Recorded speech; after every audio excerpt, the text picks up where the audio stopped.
إن الحمد لله نحمده ونستعينه ونستغفره ونؤمن به ونتوكل عليه ونعوذ بالله من شرور أنفسنا ومن سيئات أعمالنا من يهده الله فلا مضل له ومن يضلل فلا هادي له وأشهد أن لا إله إلا الله وحده لا شريك له وأشهد أن محمدا عبده ورسوله أما بعد فإن خير الحديث كتاب الله وخير الهدي هدي محمد صلى الله عليه وسلم وشر الأمور محدثاتها وكل محدثة بدعة وكل بدعة ضلالة وكل ضلالة في النار. أعوذ بالله من الشيطان الرجيم. بسم الله الرحمن الرحيم.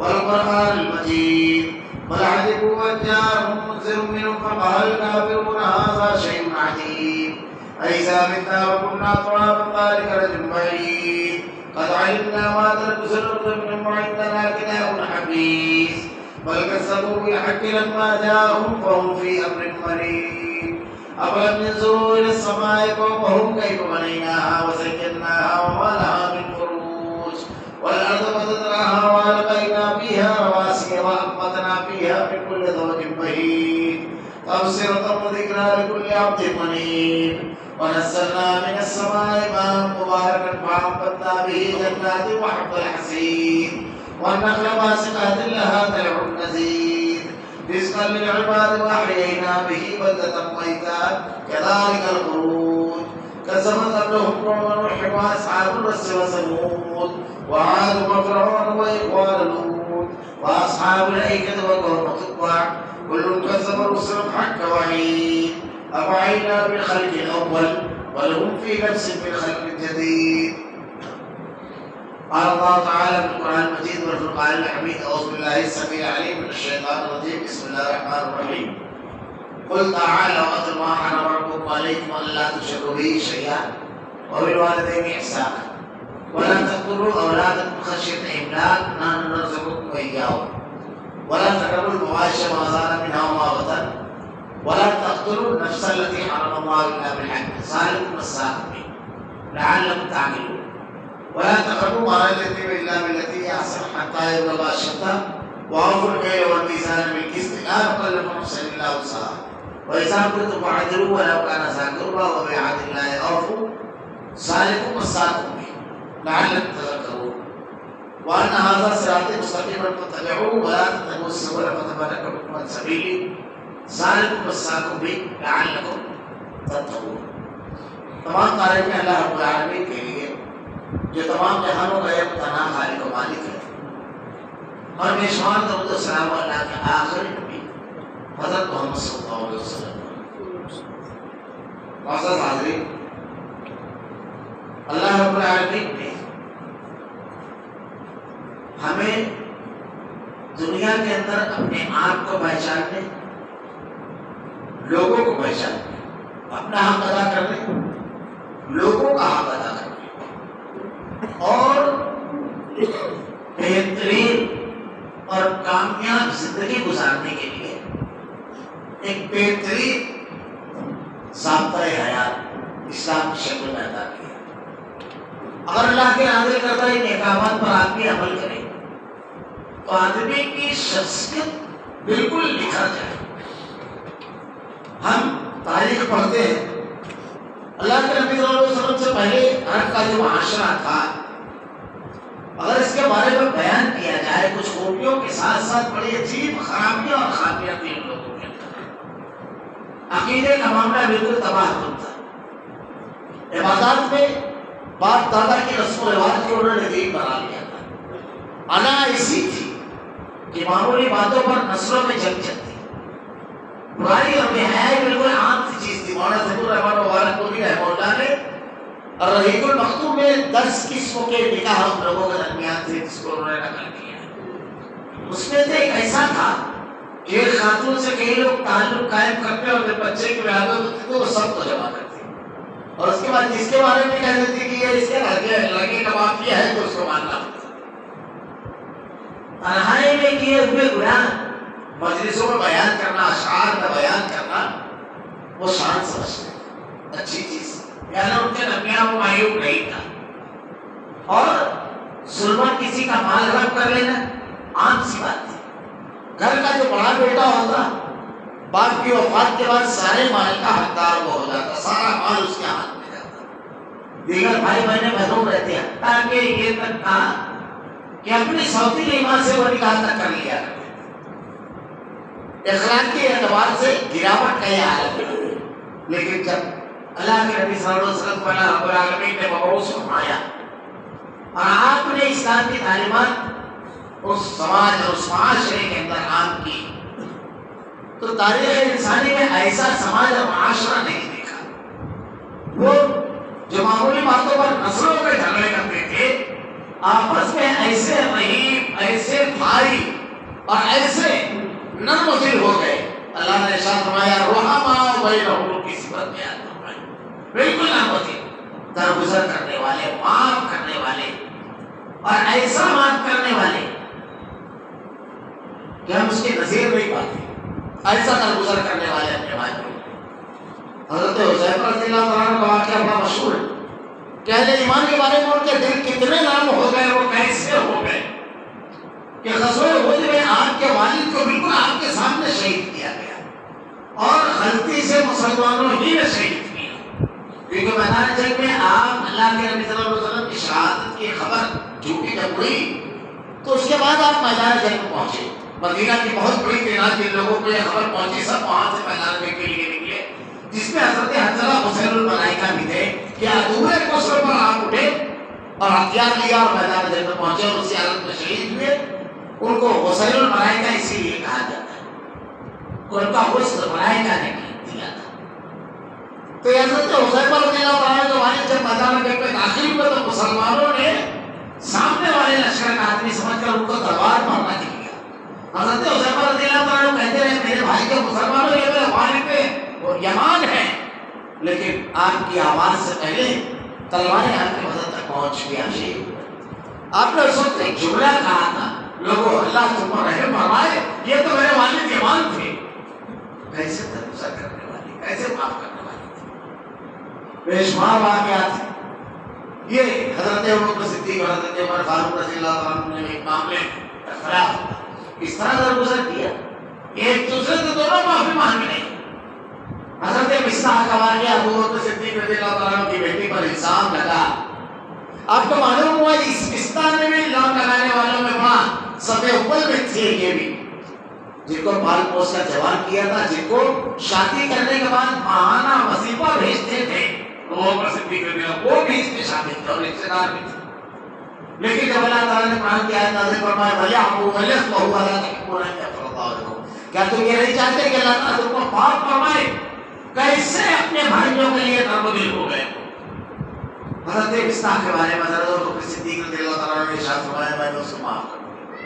حضرت ابو قتادہ رضی اللہ تعالیٰ کا واقعہ مشہور ہے کہ آپ کو اللہ نے بڑا مال دیا تھا. ایک مرتبہ مال کی وصولی کے لیے نکلے, ان کے ساتھ ان کا غلام تھا, اس کے ہاتھ میں ایک رجسٹر تھا جس میں تمام لوگوں کا لینا دینا لکھا ہوا تھا. جب آپ نکلے ایک گھر میں جا کر کے آواز دی, گھر میں جو شخص تھا وہ آپ کا مخصوص تھا, وہ کھاٹ کے نیچے چھپ گیا اور اپنے بچے سے کہتا ہے کہ آواز دے کر باہر بول دے کہ نہیں آئیڈیا سے. اس نے آواز دے کر کہہ دیا کہ وہ ہے نہیں گھر میں. تھوڑی دیر میں ان کا بچہ رہتا تو حضرت ابو قتادہ رضی اللہ عنہ نے اس سے پوچھا تمہارے والد اندر ہے؟ کہا ہاں. وہ ایک آواز سن کر کھاٹ کے نیچے چلے. تو آپ نے آواز دے کر کے بلایا, کہا میں جانتا ہوں. بچے نے بتا دیا کہ تم گھر میں اندر موجود ہو گئے, اس سے معاف کرنے والے. وہ باہر آئے, کہا تم نے ایسا کیوں کیا؟ اور دیکھیے انداز کیسے نرم تھے. معلوم ہے کہ بالکل صاف کہ غلط بیانی تھی, مگر مورد الزام ٹھہرانا جھاڑنے کی بجائے کہا تم نے ایسا کیوں کیا؟ کوئی مجبوری نہیں تھی.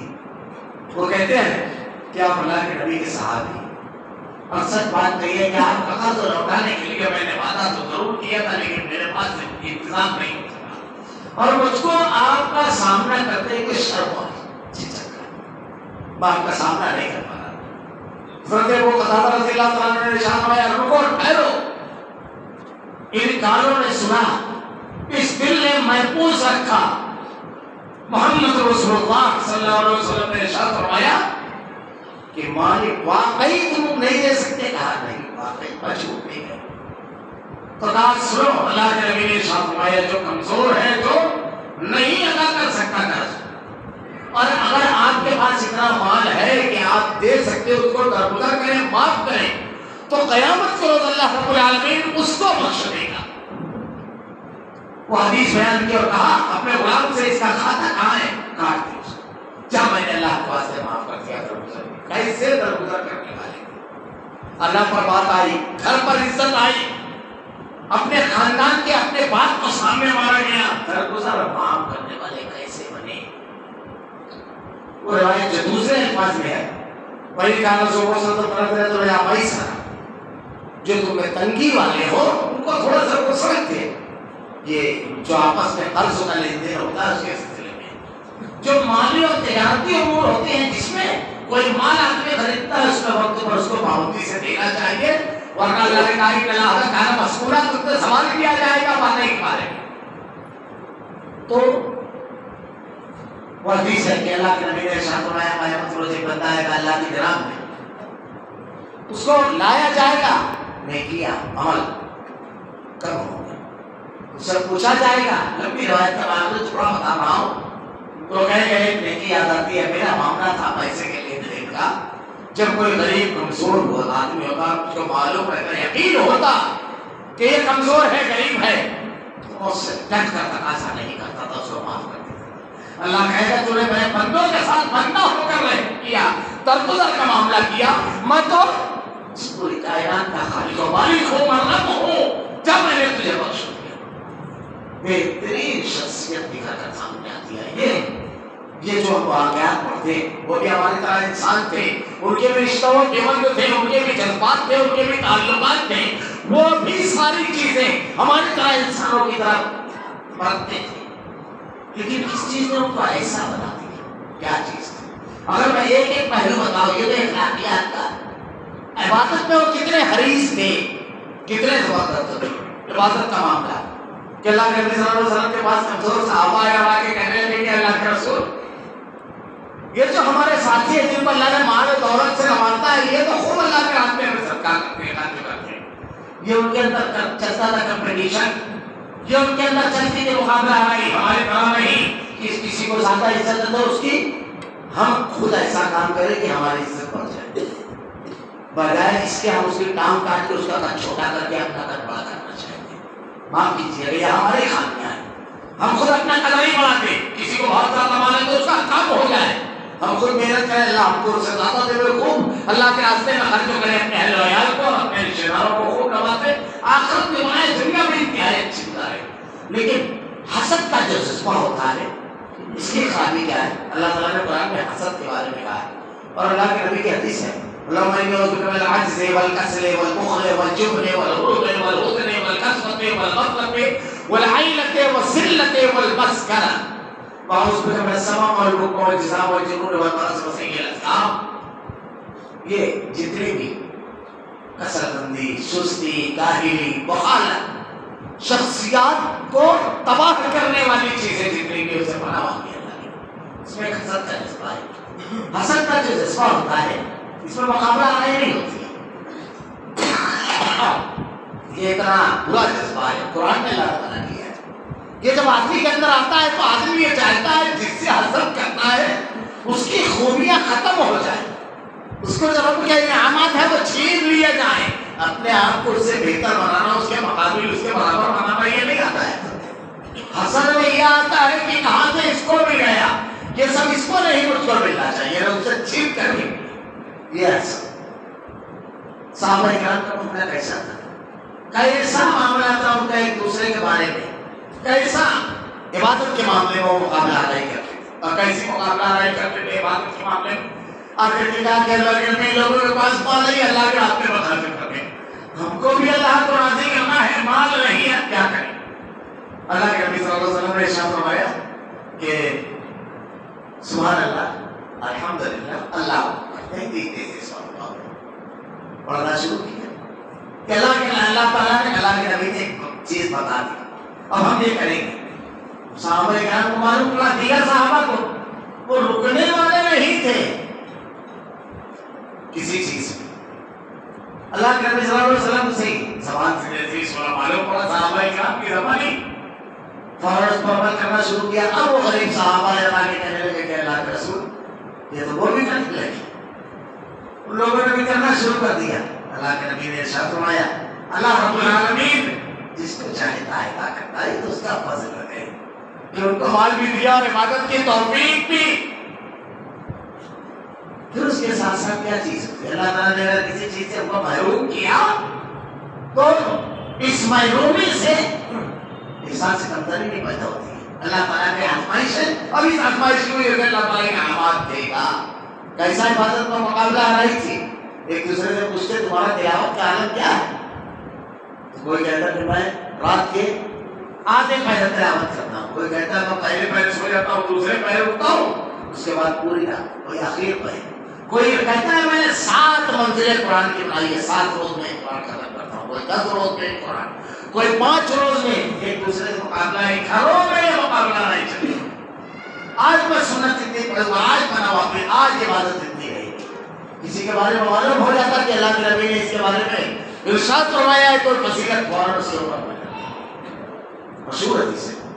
حضرت عبداللہ بن عمر رضی اللہ تعالیٰ عنہ بیٹھے ہوئے مجلس میں. یہ صغار صحابہ میں سے جو بچے تھے عبداللہ بن عباس حضرت عبداللہ بن عمر رضی اللہ تعالیٰ عنہ حضرت حسن حسین رضی اللہ تعالیٰ عنہ یہ سب بچے تھے. اللہ کے نبی صلی اللہ علیہ وسلم حضرت عبداللہ بن زبیر حضرت عبداللہ بن زبیر رضی اللہ تعالیٰ عنہ ایک آدمی دونوں جوتے ہاتھ میں پکڑے ہوئے مسجد میں داخل. حضرت عبداللہ بن عباس رضی اللہ تعالیٰ عنہ نے کہا اللہ کے نبی نے ان کے بارے میں کہا کہ یہ جنتی بے شک ہو گئی جنتی. اللہ کے نبی نے کہا کیا کرتے تھے اس کی بنیاد پر اللہ تعالیٰ نے جنتی کرا دیا. باقی ہم شاید اس سے پہلے ذکر کر چکا ہوں. آپ نے بات سنا ہوگا کہ جہاں میں کہتے ہیں میرے والد سے ذرا میری کہا سنی ہو گئی. اگر آج آپ کی میرے مجھ کو اپنے ساتھ رات گزار لینے تھے تھوڑا خیر خائی ہو کہا کوئی بات نہیں. عشاء کی نماز پڑھ کے گئے وہ کچھ تھوڑی دیر ذکر و اذکار بستر پر لیٹ کر کرتے رہے سو گئے.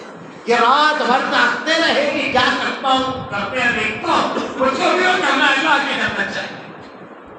وہ نیکیوں میں ایک دوسرے سے مقابلہ کرنے والے حریص تھے. وہ قربانیاں دینے خیر خواہی کرنے نیک عمل کرنے کے جذبے تھے ان کے اندر. کیا ہوا رات بھر سوئے رہے فجر کی تھوڑی سی نماز سے پہلے اٹھے خود عبداللہ بن عمر رضی اللہ عنہ کا آواز دی وضو کیا سنت پڑھی اور اس کے بعد دونوں ساتھ ساتھ مسجد آئے ذکر و تلاوت کرتے بیٹھے رہے. فجر کی نماز ہوئی. نماز کے بعد پھر ذکر و اذکار میں مشغول ہوئے اور اس کے بعد نکلے اپنے کام پہ لگے. اب یہ سب دیکھتے رہے رات دیکھ یہی کام رات کو پھر یہی درخواست کی پھر یہی کی بات تیسرے روز بھی یہی 3 روز کچھ نہیں دیکھا تو چوتھے دن ان سے کہتے ہیں کہ سنو میرے والد سے میرا کوئی معاملہ نہیں ہے. میں نے یہ سنا ہے کہ اللہ کے نبی نے تم کو جنتی ہونے کی بشارت دی. نیکی چاہنا چاہے گا نہ ہے. دیکھیے اتنے چھپ کر کے تلاش کر رہے ہیں کہ ان کو بھی ہمارے اوپر کی وہ نیکی کر رہے ہیں. ہمارے یہاں فجر اگر کوئی تہجد پڑھ جاتا ہے تو ضرور کہتا ہے رات میں سردی بہت تھی اگر میں تہجد کے لیے اٹھا 3:30 بجے وضو کرنے تو پانی بہت ٹھنڈا تھا. اللہ کے نیک بندے نوافل چھپ کر یہ عبادتیں چھپ کر فرائض کھلم کھلا کرنا ہے. صدقہ آپ کو جب دینا ہے تو اس طرح کے ایک ہاتھ سے تو دوسرے ہاتھ کو خبر نہ لیکن زکات اعلانیہ دینا ہے آپ کو. صدقات بھی بعض مرتبہ اعلانیہ دینا ہوتے ہیں جب لوگوں کو رغبت دلانی ہو یعنی کسی کے لیے جمع کرنا ہو تو پڑھ کر کے ایک آدمی زیادہ دے تو اس کو دیکھ کر لوگ زیادہ دینے لگے. یہ بھی کیا جاتا ہے کبھی کبھی لیکن اس کی حکمت نہیں. لیکن ہر وقت تو بتانا یہ بات نوافل ہمارے یہاں تو بڑا عجیب معاملہ ہے. لوگوں کا راستہ چلتے رہتے ہیں تسبیحات چلتی رہتی ہے گفتگو کرتے رہتے ہیں اور تسبیحات چلتی رہتی ہیں. سمجھ میں نہیں آتا وہ کون سا سسٹم ہے کہ ایک ساتھ کچھ کام ہوتا ہے. گفتگو بھی چل رہی ہے اور تسبیح کے دانے بھی گر رہے چھپا کر کی جاتی ہے تاکہ قیامت کے روز اللہ کے جناب میں کھڑے ہوں تو کہہ سکیں کیا گھر والے جو پھنسے تھے کیا ہوا تھا. تینوں نے آپس میں کہا کہ ایسی نیکی جو صرف اللہ کی رضا کے لیے کی. وہ ساری نیکیاں اسی سے تنہائی ان لوگوں نے کی تھی. جب مصیبت میں پھنسے تو ہاتھ اٹھایا تو پہلے نے کہا اللہ میں اپنی چچا زاد بہن پر قدرت رکھتا تھا کہ اسے میں تاج گناہ کروں، لیکن جب اس نے تیرا واسطہ دیا اللہ تو جانتا ہے صرف تیرے خوف کی وجہ سے میں کھڑا ہوا رک گیا اس گناہ سے۔ دوسرے نے کیا کہا رات بھر اپنی ماں باپ کے سیانے دودھ کا پیالہ اس لیے لے کر کھڑا رہا کہ والدین کی خدمت نات فرما برداری کرنا ہے۔ اللہ تو صرف اس نیکی کو جانتا ہے، رب العالمین یہ نیکیاں ہم یہ کہہ سکے اللہ تو صرف میری اس نیکی کو جانتا ہے رب العالمین، چھپی ہوئی جو خالق اور مالک اور بندے کے درمیان ہے، اور جب اس کا شعور اور لذت آدمی کو مل جاتی ہے بندگی اعلیٰ مقام پر چلا جاتا ہے، رب کی محبت دل میں اتر جاتی ہے۔ جب وہ لفظ اللہ کہتا ہے تو ادا تو زبان کرتی ہے لیکن دل سے نکلتا ہے، کیفیت اس کی الگ ہو جاتی ہے۔ اسی لیے اللہ کے نبی نے کہا وہ آنکھ جو تنہائی میں اللہ کے خوف سے لبریز ہو جائے، آنسو گر جائے اللہ کے خوف سے، بہترین آنسو اور بہترین آنکھ ہے، سب سے زیادہ محبوب، کوئی نہ دیکھ رہا تنہا ہے آدمی، اور کوئی گناہ کوئی غلطی یاد ہوئی، جہنم کے اللہ کی یاد آئی، اللہ کی عظمت و بڑائی، اللہ کے خوف سے دو قطرے آنسو گر جائیں، معمولی چیزیں نہیں۔ صحابہ کرام کیا اگر مثالیں دی جائے اس طرح کیا ہوا؟ اس کے بعد تو صحابی کہتے ہیں کیسے سونے کے دل کے لوگ تھے۔ اللہ تعالیٰ نے اللہ کے نبی نے ارشاد فرمایا ہے کہ اللہ نے چنا تھا روئے زمین پر اللہ کے نبی کو ان کے خانوادے میں سے، اور صحابہ کے روئے زمین پہ نسل انسانی میں سے وہ بہترین لوگ تھے۔ ہمارے یہاں اکثر کہتا ہوں ہمارے یہاں پروگرام چلتا ہے، پرسنالٹی ڈیولپمنٹ پروگرام ہمارے یہاں چلتا ہے، تو اس پروگرام میں جو پروگرام چلتا ہے اس میں بڑی محنت کی جاتی ہے کہ افراد کی ایسی پرسنالٹی بنائی جائے، ایسے شخص کے بنائی جائے جو ایک کامیاب انسان کی۔ میں نے قرآن کی آیت جو پڑھی ہے، قرآن کے جو احکامات ہیں اور جو احادیث ہیں، ہم اگر اس کو اپنے اندر نافذ کر لیں گے، بہترین شخصیت، بہترین کردار، بہترین انسان، گھر کے لیے، بھائیوں کے لیے، دوستوں کے لیے، گلی کے لیے، معاشرے کے لیے، جماعت کے لیے ہم ہوتے ہیں، کیونکہ یہاں تربیت الگ انداز میں ہوتی ہے، تربیت بالکل الگ انداز میں ہوتی ہے۔ اگر ہم صحابہ کرام کا معاشرہ دیکھیں اور ہمارا ایک بنیادی فرق کو کیا جاتے ہیں، بنیادی فرق یہ ہے صحابہ کے معاشرے پر ہمارے کہ وہ حقوق کے ادا کرنے والے تھے اور اپنا محاسبہ کرنے والے۔ ہمارا معاملہ یہ ہے کہ ہم حقوق کا مطالبہ کرنے والے اور دوسروں کا محاسبہ کرنے والے، یہ فرق ہے ہمارے درمیان اور ان کے درمیان۔ حقوق کا مطالبہ کرنے والے مسئلہ ہے، اگر آپ دیکھیں کسی بھی نزاع اور جھگڑے میں، کسی بھی اختلاف میں ایک جواب کو ملے گی، ایک اگر آپ میاں بیوی کے جھگڑے میں جائیں، شوہر سے پوچھیں کیا معاملہ ہے، کہے گا بیوی اس کے حقوق نہیں ادا کرتی، بیوی نہیں کرتی، بیوی نے وہ حق مانگتا ہے، اس کا فرض ہے، اس کی ذمہ داری ہے میرا حق ادا کرنا۔ جب بیوی سے پوچھے تو شوہر کے بارے میں کہے گی میری ضرورتوں کو پورا نہیں کرتے، میرا خیال نہیں رکھتے، مجھ کو یہ نہیں لا کر بیٹے حق مانگتا ہے۔ بیٹے اور باپ میں اختلاف ہے تو کہیں گے والد صاحب فلاں بھائی کے ساتھ ایسا کرتے ہیں، میرے ساتھ ایسا کرتے ہیں۔ بات سے پوچھے تو بیٹے کے بارے میں کہے گا کہ یہ بیٹا فرما بردار ہے، فرما برداری نہیں کرتا، میری بات نہیں سنتا ہے، سب جگہ حق کا مطالبہ ہے۔ دوست سے پوچھو وہی کہے گا، امیر جماعت سے پوچھو وہ کیا کہے گا۔ لوگ ساتھ رہیں گے کہ ہاں کام نہیں کرتے ہیں۔ عام افراد سے پوچھو امیر ایسا ہے، امیر ویسا ہے، اس کو مجھ کو بلانا چاہیے، پوچھنا چاہیے، اب تک آپ کو یہ ملے گا حق کا مطالبہ، حق کی ادائیگی نہیں۔ حالانکہ مرنے کے بعد جب اللہ کے جناب میں ہم اٹھیں گے تو ہم سے یہ سب نہیں پوچھا جائے گا۔ بیوی سے یہ نہیں پوچھا جائے گا تیرا شوہر کیسا تھا تیرے ساتھ، بیوی سے اللہ یہ پوچھے گا تم کیا کرتی تھی، تو حق کا شوہر کا حقوق ادا کرتی تھی، وہ کیا کرتا تھا، یہ سوال تو اس سے ہوگا۔ لیکن دنیا میں ہم یہ پوچھتے ہیں، ہمارے جماعت کے ذمہ دار کیا کرتے ہیں کہ اللہ پوچھے گا، ہم سے یہ پوچھے گا کہ ہم جماعت کے ساتھ تھے، ہمارا باپ ہمارے ساتھ اور ہمارے بھائی کے ساتھ کیا کرا، یہ اللہ اس سے پوچھے گا، ہم سے یہ پوچھے گا ہم نے بیٹے ہمیں کو حقوق ادا کیے، یہ ہم سے سوال ہوگا۔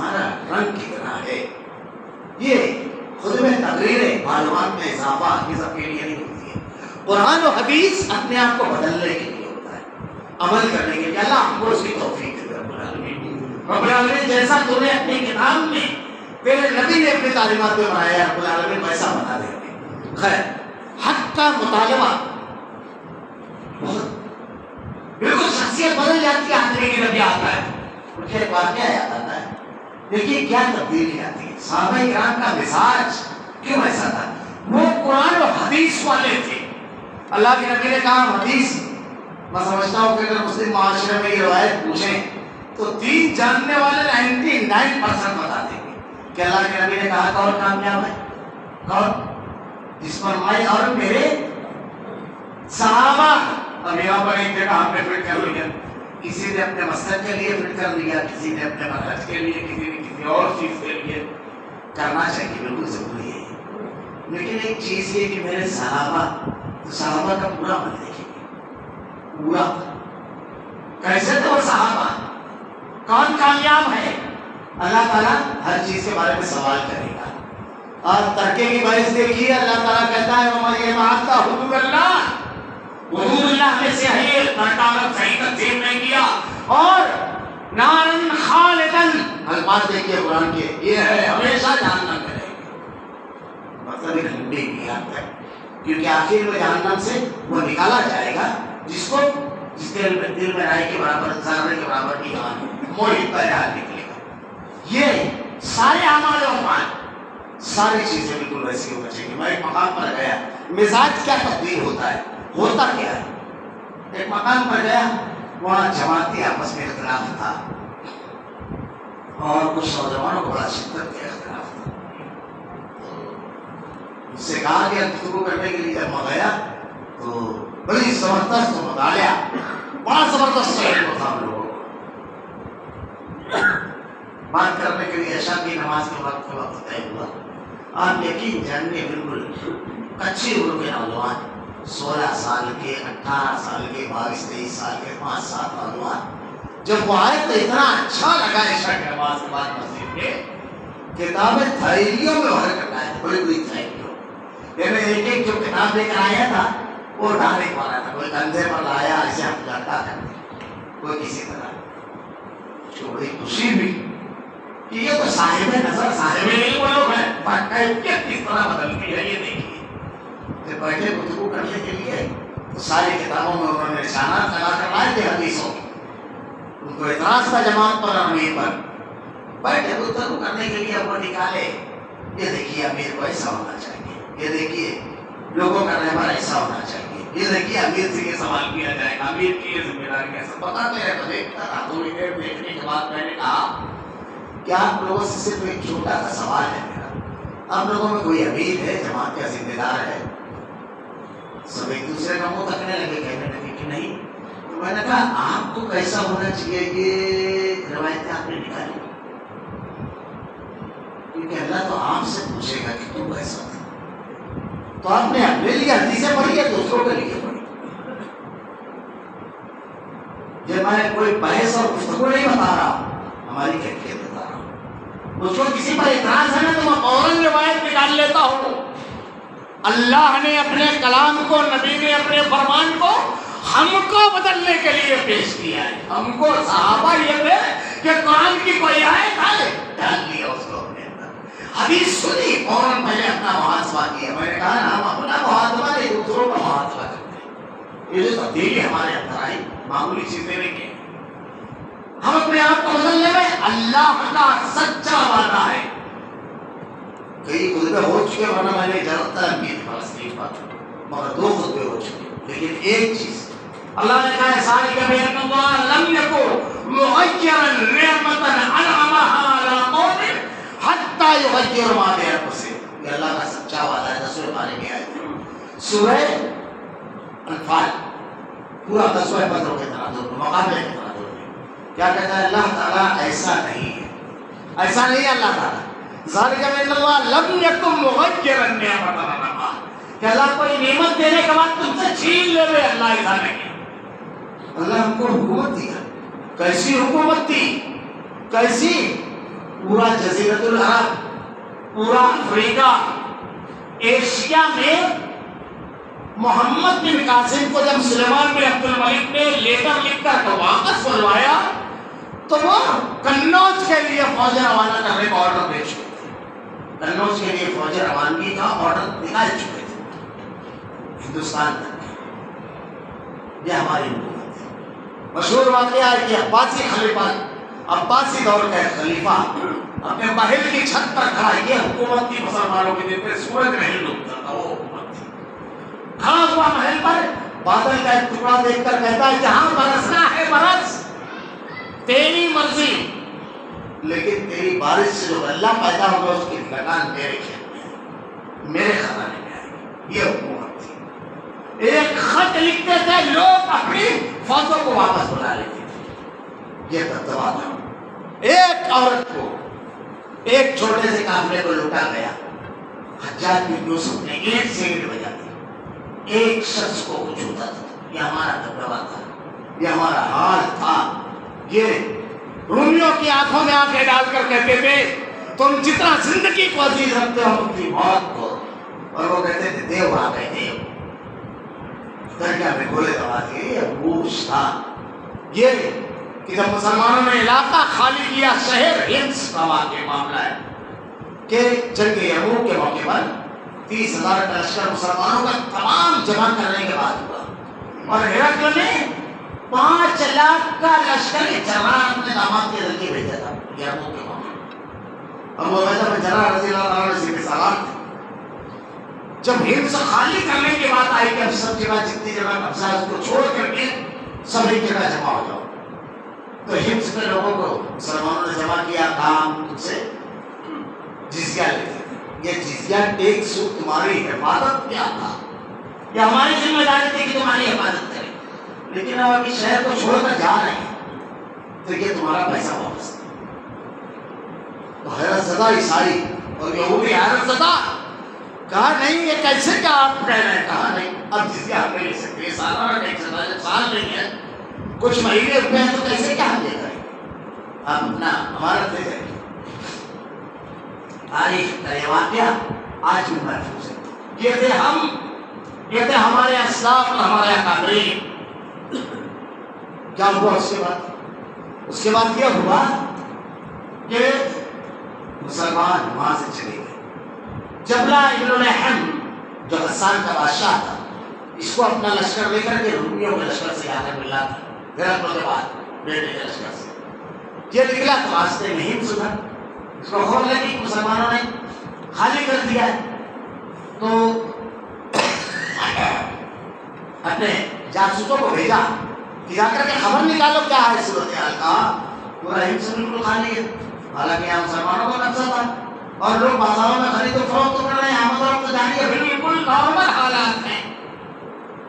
کہا نہیں ہو سکتا ہے مسلمان جن کے اعتبار سے بڑی سکین قوم ہے، گھروں میں چھپے ہوں، جیسے ہی ہم اندر داخل ہوں ہم پر حملہ ہو رہے ہیں. کو اچھی طرح جاؤ. اچھی طرح جب گئے جا کر کے دیکھا تو نہیں. کہا فوج کی ایک ٹکڑی لے کر جاؤ، کرو کی تلاشی. یہ بھی کر دیا گیا. اس کے بعد اپنے فوجیوں سے کہتا ہے بند اور ٹوٹے ہوئے سیلاب کی طرح اندر داخل ہونا تاکہ حملہ ہو تو ہم بس بات کریں. اسی طرح فوجی داخل ہوئے. کچھ دیر کے بعد شہر والوں کا ایک نمائندہ آیا. اب ایک گھر کی تلاشی ہوئی ہے. ایک نمائندہ وقت ڈیلیگیشن آیا جبلہ ابن الحم کے پاس اور کہتا ہے آپ کا بھی مذہب عیسائیت اور ہمارا بھی مذہب عیسائیت، لیکن وہ مسلمان جو مذہبی اعتبار سے ہمارے مخالف ہیں، کل جب وہ اس شہر میں حاکم تھے تو ہماری بیٹیوں کی عزتیں محفوظ تھی، ہمارے مال محفوظ تھے، انہوں نے ہماری عزت کی طرف اور ہمارے مال کی طرف کبھی نظر اٹھا کر نہیں دیکھا. تم ہمارے اپنے مذہب کے ہو، ہماری عزتیں تمہارے فوجی لوٹ رہے ہیں، ہمارے قیمتی اشیاء کو لوٹ کر کے اپنے ساتھ لے کر کے جا رہے ہیں. جبلہ کو جب یہ خبر لگی تو وہ ایک جملہ کہتا ہے سن لو. اپنے فوجیوں سے کہتا ہے شکست تو تمہارا مقدر ہے، کیونکہ اس کو حکومت دیتا ہے آسمان والا جو اس کے اہل ہو، لٹیروں کو نہیں. حاکم کو حکومت دیتا ہے، ڈاکوؤں کو اور ظالموں کو نہیں. یہ تو اللہ تعالیٰ کا عذاب کی شکل میں آتا ہے کسی قوم کے اوپر ایک وقتی اعتبار سے. کبھی کبھی وہ طویل ہو جاتا ہے، لیکن بہرحال ان کا خاتمہ یقینی اور حضرت موسیٰ علیہ السلام کی پیدائش سے پہلے بچوں کو قتل کرتا تھا، اور نبوت 40 سال کی عمر میں ملتی ہے، نبوت ملنے کے بعد بھی ظلم کرتا رہا۔ کب آیا عذاب؟ اللہ کی گرفت آتی ہے۔ ظالم ہمیشہ کہتا ہے کہ کہاں تک پہنچنا ہے، تو اللہ تعالیٰ کہتا ہے کہ میں نعمت چھینتا نہیں، مگر کب ہوتا ہی ذالک بین اللہ لم یکن مغیرا نعمتا انعمها علی قوم حتی یغیروا ما بانفسہم، مگر کوئی قوم ایسا کام کرے کہ نعمت چھین لی جائے۔ نعمت جس کو دیتا ہے اللہ تعالیٰ تو کس کو دیتا ہے؟ کس کو دیتا ہے نعمت؟ انعام کس کو دیتا ہے؟ دیکھیے اللہ تعالیٰ نے صرف انسان نہیں، عمل نہیں، ہر چیز کا ایک ضابطہ بنایا ہے۔ جب سے دنیا بنائی ہے، جب سے آج تک وہ ضابطہ چلتا ہے۔ ضابطہ کیا ہے؟ ہر چیز کے بارے میں قاعدہ ہے۔ جیسے آگ، اللہ نے قاعدہ بنا دیا کہ بے جلائے گی۔ زہر، اللہ نے قاعدہ بنا دیا، اس کے اندر وہ خاصیت رکھتی ہے کہ جو زہر پیے گا وہ مرے گا۔ ایسا نہیں ہے کہ ہزاروں سال پہلے لوگ زہر پی کر مر جاتے ہیں، جب ترقی بہت زیادہ ہے تو اسٹارٹر کے طور پر رکھ دیا جاتا ہے، صرف بھائی اسٹارٹر کے طور پر ترقی ہو گئی ہے نا، کوئی خصوصیت نہیں بدلی ہے چیزوں کی۔ ایسی طریقے ہر چیز پر غور کرتے چلیں۔ اگر ایک آدمی آج کے دور میں موسمی کا درخت لگاتا ہے تو اس میں ناریل نہیں لگے گا۔ اگر کوئی بولے گا نہیں اس میں ناریل لگے گا تو اس کو بیوقوف کہے گا۔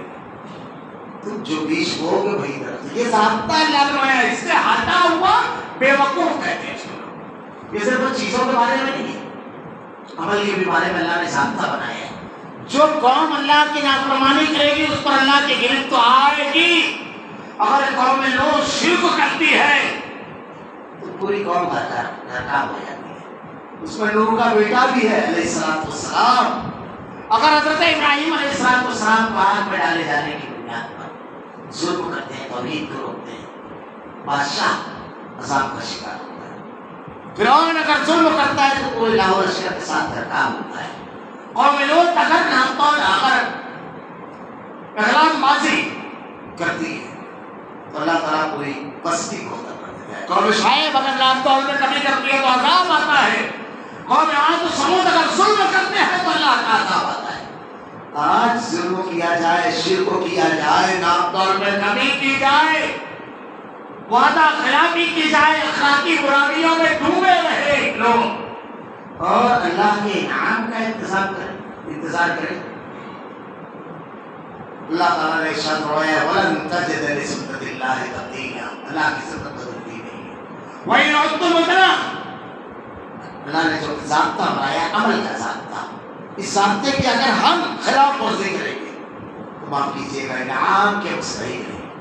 اللہ نے کہا ہے اطیعوا اللہ واطیعوا الرسول، اطاعت کرو اللہ کے اور اس کے رسول کی، وَلَا تَنَازَعُوا، آپس میں اختلاف نہ کرو، فَتَفْشَلُوا وَتَذْهَبَ رِيحُكُمْ، آپس میں لڑو گے تو کیا ہوگا جانتے ہیں؟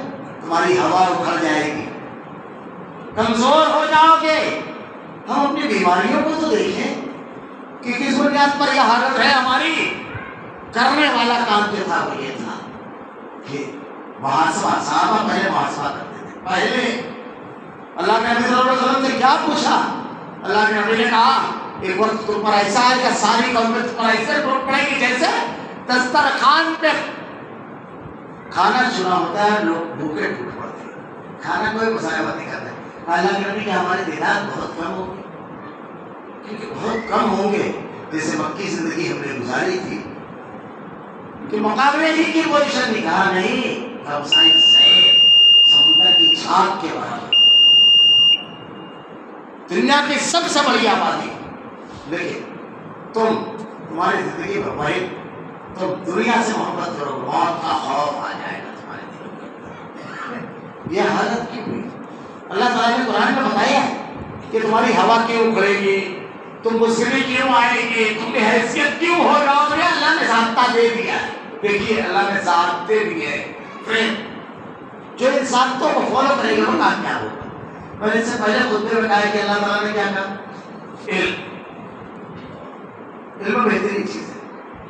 اب جو علم کو حاصل کرے گی وہ قوم ترقی کرے گی۔ پہلے ہی واقعہ میں تھا آدم علیہ السلام کی، جب اللہ تعالیٰ نے حضرت آدم علیہ السلام کو پیدا بنایا، روح ڈالی تو کہا سجدہ کرو، لیکن اس سے پہلے کچھ ہوا، اللہ نے فرشتوں سے کہا چیزوں کے نام بتاؤ، انہوں نے معذوری ظاہر کی.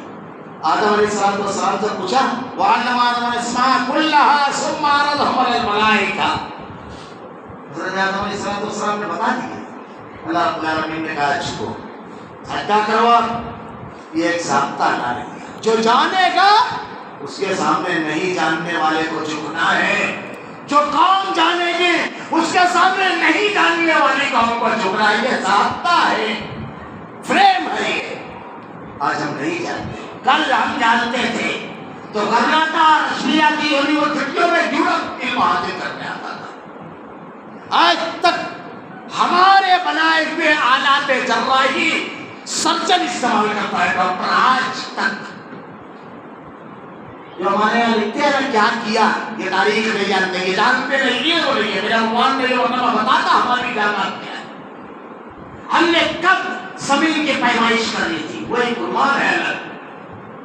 یہ احساس کمتری کا شکار ہے جو یہ کہتے ہیں کل ہمارا تھا علم، ہمارے گھر کی چوکھٹ ہماری لونڈی اور غلاموں کے نام ہوا کرتے تھے. فلسفہ، منطق، فلکیات یہ سب ہمارے گھر میں ہوتا تھا.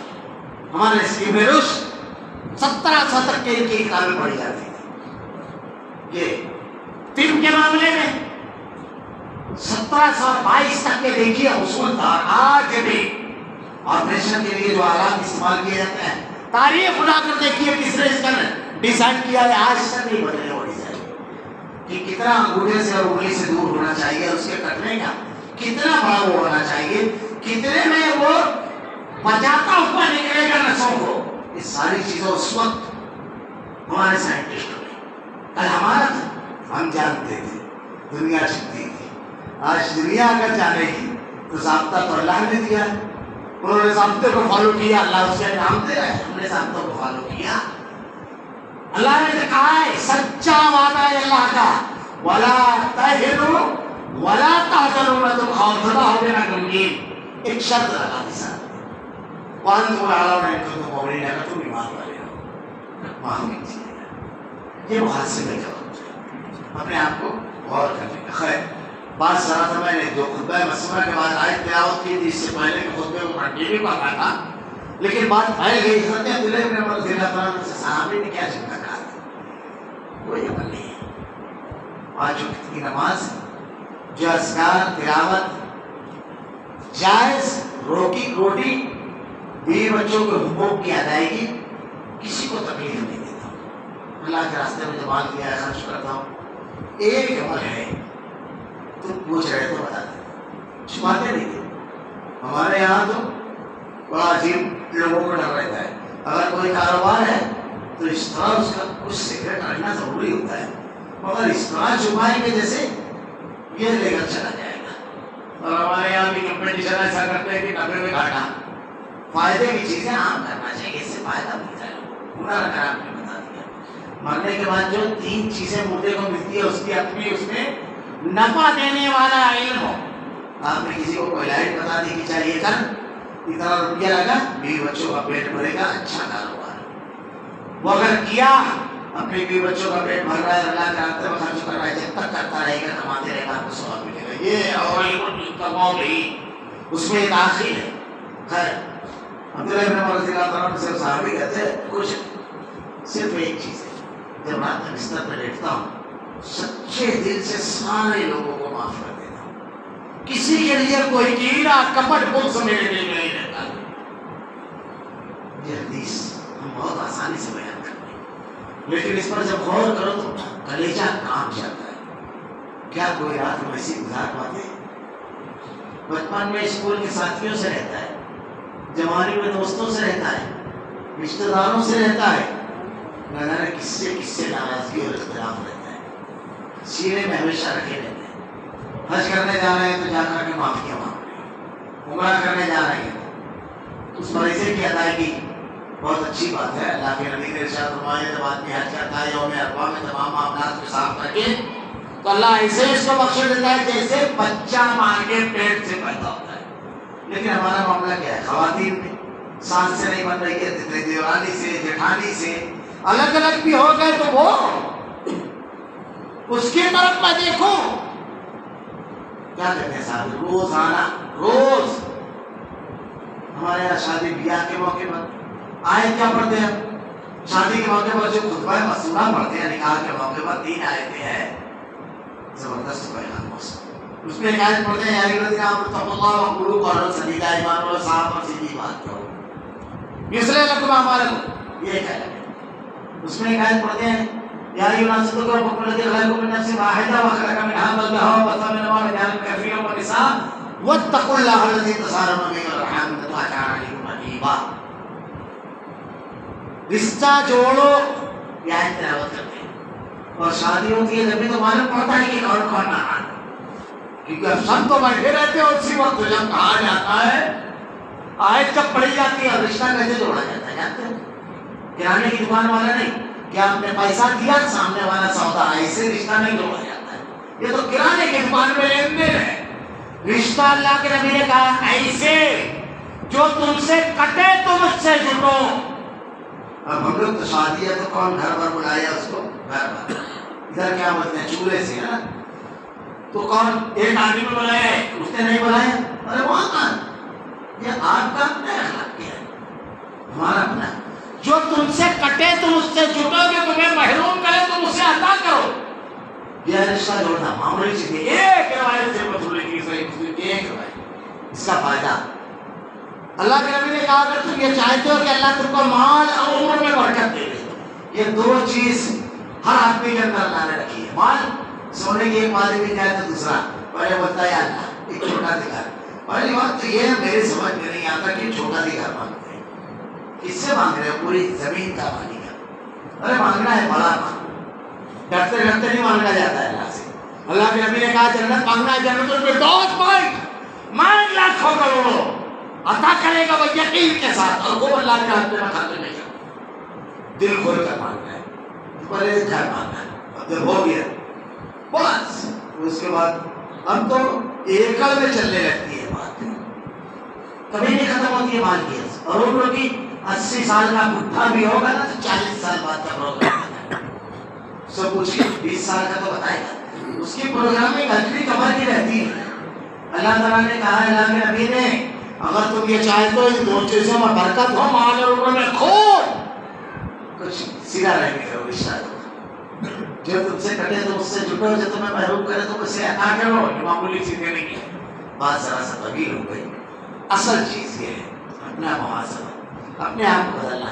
اللہ کا کلام اور اس کے نبی کی احادیث عمل کے لیے ہے.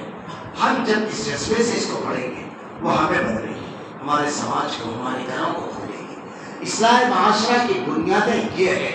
اللہ رب العالمین سے دعا ہے کہ رب العالمین تیرے کلام کی آیتیں اور تیرے نبی کی حدیث کو عمل کے لیے پڑھنے کی توفیق دے رب العالمین، اس کو اپنے کردار میں ڈھالنے کی توفیق دے رب العالمین.